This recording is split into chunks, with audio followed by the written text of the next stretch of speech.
Hello students, हम लोग पढ़ रहे हैं रिप्रोडक्टिव सिस्टम, जो कि कक्षा 12 का एक बहुत ही महत्वपूर्ण चैप्टर है।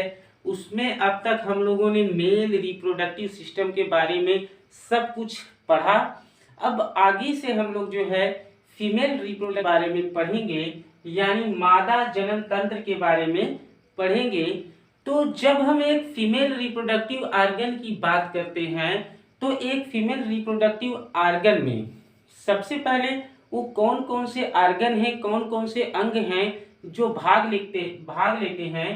तो सबसे पहले एक फीमेल रिप्रोडक्टिव सिस्टम में जो भाग लेने वाले ऑर्गन हैं, अंग हैं, वो हैं एक जोड़ी अंडाशय यानी ओवरीज, एक जोड़ी अंडवाहिनी यानी ओविडक्ट, गर्भाशय यूटेरस, सर्विक्स यानी गर्भाशय ग्रीवा, योनि यानी वेजाइना और बाह्य जननांग तथा साथ ही साथ सहायक ग्रंथियां ये भाग लेती हैं एक फीमेल रिप्रोडक्टिव सिस्टम के अंदर।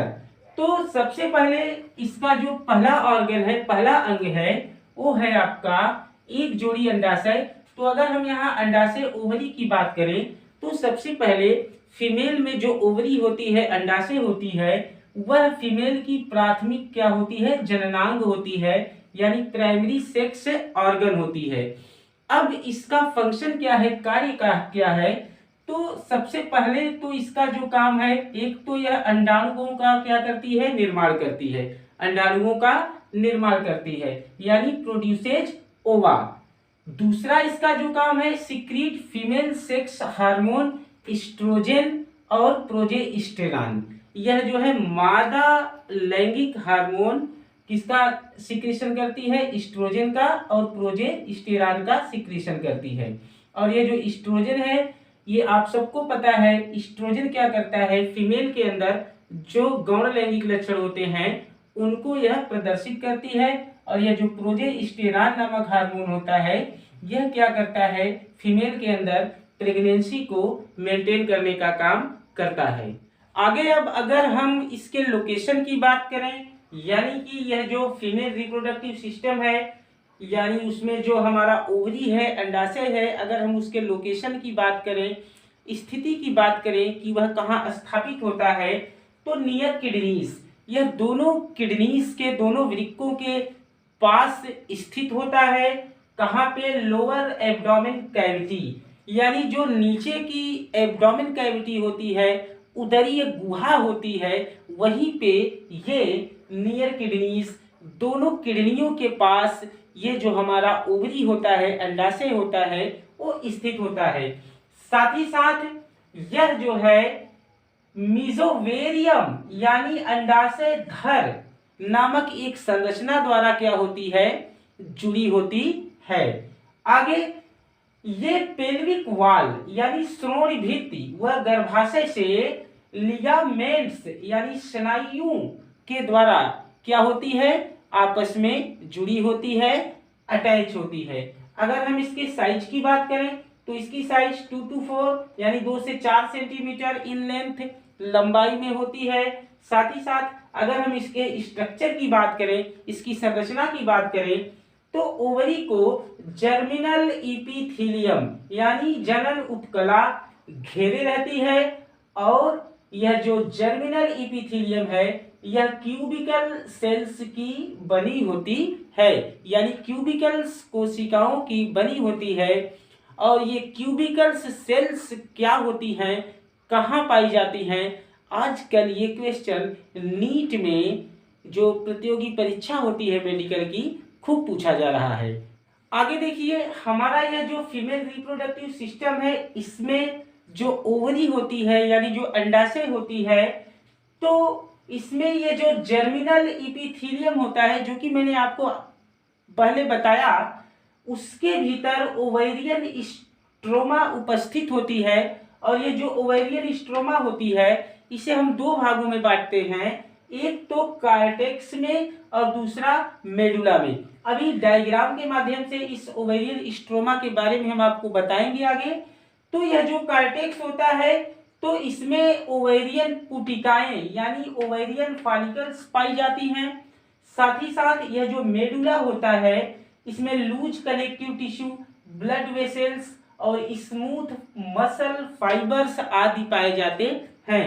ये जो कार्टेक्स होता है यह ओवेरियन स्ट्रोमा का बाहरी भाग होता है और यह जो मेडुला होता है यह ओवेरियन स्ट्रोमा का आंतरिक भाग होता है।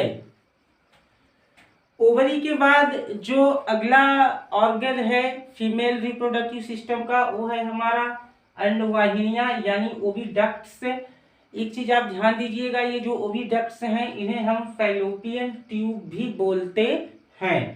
तो ये जो हमारा ओविडक्ट है यानी फैलोपियन ट्यूब्स है ये एक जोड़ी होती है और इसकी जो लंबाई होती है तो वो 10 से 12 सेंटीमीटर लंबी ये होती है। और अब ये स्थित कहाँ होती है, तो ये ओवरी की परिधि से गर्भाशय तक क्या होती है, फैली होती है। आप ये फिगर देख सकते हैं, ये हमारा जो हमने रेड कलर से दर्शा रखा है ये हमारा ओवरी है। अब इस ओवरी की परिधि, मान लीजिए ये परिधि है, तो पूरा ये ओवरी की परिधि से लेकर यूटेरस तक ये हमारा जो ओविडक्ट है यानी जो अंडवाहिनियां हैं वो क्या होती है, वो फैली होती हैं।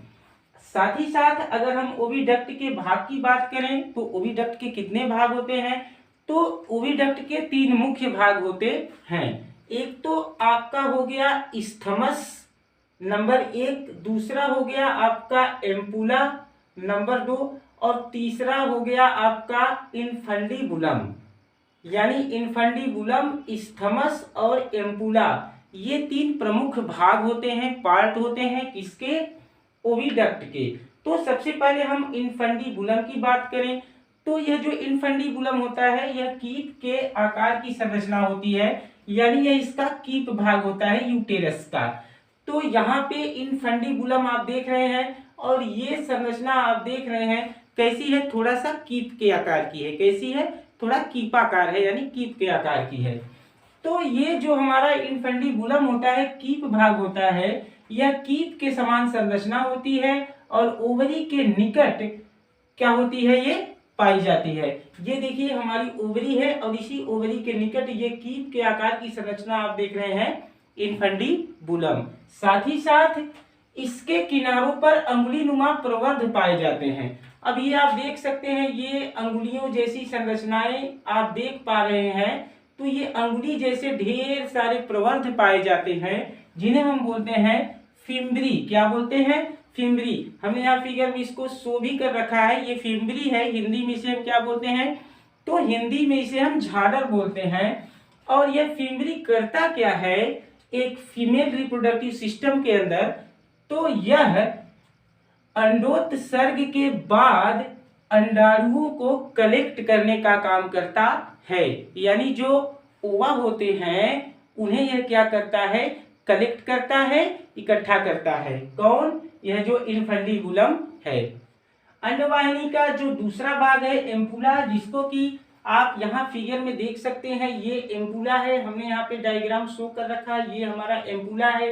तो यह जो एम्पुला होता है यह इनफंडीबुलम ओविडक्ट के चौड़े भाग में खुलता है। इनफंडीबुलम के जो ओविडक्ट का चौड़ा भाग होता है उसमें यह क्या करता है, खुलता है। तो आप यहाँ देख सकते हैं ये हमारा ओविडक्ट का चौड़ा भाग है, ये ओविडक्ट का चौड़ा भाग है और इसी चौड़े भाग में यहाँ पे यह एम्पुला आके क्या हो रहा है, ओपन हो रहा है, खुल रहा है। साथ ही साथ हमारा जो तीसरा पार्ट है, तीसरा भाग है अंडवाहिनी का, वह है हमारा इस्थमस। और इस्थमस को आप यहाँ फिगर में शो कर सकते हैं, देख सकते हैं। तो यह जो इस्थमस होता है यह अंडवाहिनी का अंतिम सकरा भाग होता है जिसमें संकीर्ण गुहा क्या होती है, पाई जाती है। तो आप यहाँ देख सकते हैं ये पतला सा संकीर्ण जो है सकरा भाग है ओविडक्ट का, जो कि इस्थमस है। और यह जो है क्या करता है इस्थमस, यह ओविडक्ट को यानी अंडवाहिनी को क्या करता है, यूटेरस से जोड़ने का काम करता है। तो ये हमारा पूरा का पूरा यूटेरस है। इस यूटेरस को यह जो हमारा इस्थमस है क्या करता है, यह जोड़ने का काम करता है। अब एक चीज आप नोट करिएगा, ये जो हमारी अंडवाहिनी होती है तो यह क्या है, निषेचन का स्थल है। फर्टिलाइजेशन का यह केंद्र है, यहाँ पे फर्टिलाइजेशन होता है, यानी स्पर्म आके मिलता है किससे, अंडाणुओं से स्पर्म आके मिलता है। और यह जो निषेचन की प्रक्रिया होती है यह एम्पुला और स्थमस के जंक्शन पर होती है। तो आप यहाँ पे देख सकते हैं यह हमारा स्थमस है और यह एम्पुला है, इसी के जंक्शन पे आके फर्टिलाइजेशन की प्रक्रिया होती है। नर का जो स्पर्म होता है वो आके ओवम से मिलता है।